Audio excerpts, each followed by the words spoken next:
एक छोटे से गांव में भोलू नाम का एक बकरी वाला रहता था। भोलू की बकरियां बहुत ही चालाक और नटखट थीं। उनमें से एक बकरी, जिसका नाम लाली था, सबसे ज्यादा शरारती थी। लाली की शरारतों से गांव वाले हमेशा परेशान रहते थे, लेकिन भोलू की समझदारी के आगे लाली की शरारतें भी फीकी पड़ जाती थीं। एक दिन गांव में एक मेला लगा। भोलू ने सोचा कि क्यों न लाली को मेले में घुमाया जाए। लाली भी मेले की चमक दमक देखकर बहुत खुश हुई और तुरंत तैयार हो गई। मेले में पहुंचते ही लाली ने अपनी शरारतें शुरू कर दीं।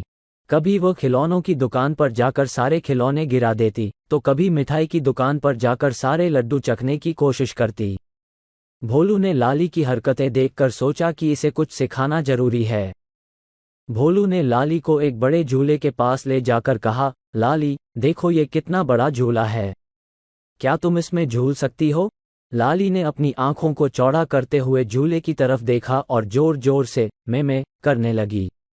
भोलू ने कहा, ठीक है, मैं तुम्हें झूला झूलना सिखाऊंगा। भोलू ने लाली को झूले पर बिठाया और धीरे धीरे झूला झुलाने लगा। लाली पहले तो डरी, लेकिन बाद में उसे झूले पर बहुत मजा आने लगा। भोलू ने झूले की रफ्तार धीरे धीरे बढ़ा दी।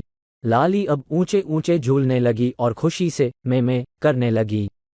इतने में मेले में एक बड़ा और भयंकर शेर भी आ गया। शेर ने लाली को झूला झूलते हुए देखा और सोचा, वाह, ये तो बढ़िया शिकार होगा। शेर ने झूले के पास जाकर जोर से दहाड़ लगाए।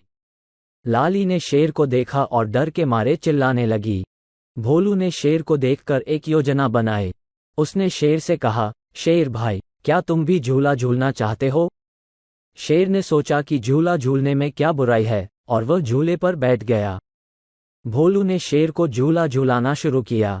पहले तो शेर को मजा आया, लेकिन जब झूले की रफ्तार तेज हो गई तो शेर डरने लगा। भोलू ने झूले की रफ्तार और बढ़ा दी। शेर ने चिल्लाते हुए कहा, रुको, मुझे नीचे उतारो। भोलू ने कहा, पहले तुम वादा करो कि तुम लाली को कुछ नहीं करोगे।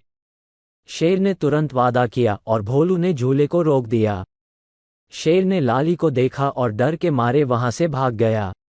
लाली ने भोलू को देखा और अपनी आंखों में खुशी के आंसू भरकर मैं करने लगी। भोलू ने लाली को गले लगाया और कहा, देखा लाली, अक्लमंदी से हर मुश्किल हल हो सकती है। अब तुम भी समझदार बनो और अपनी शरारतें कम करो। लाली ने भोलू की बात समझी और वादा किया कि वो अब से शरारतें कम करेगी। इस घटना के बाद लाली की शरारतें कम हो गईं और वह गांव में सबकी प्यारी बकरी बन गई। गांव वाले भी भोलू की अक्लमंदी की तारीफ करने लगे और लाली की कहानी सुनकर हंसने लगे।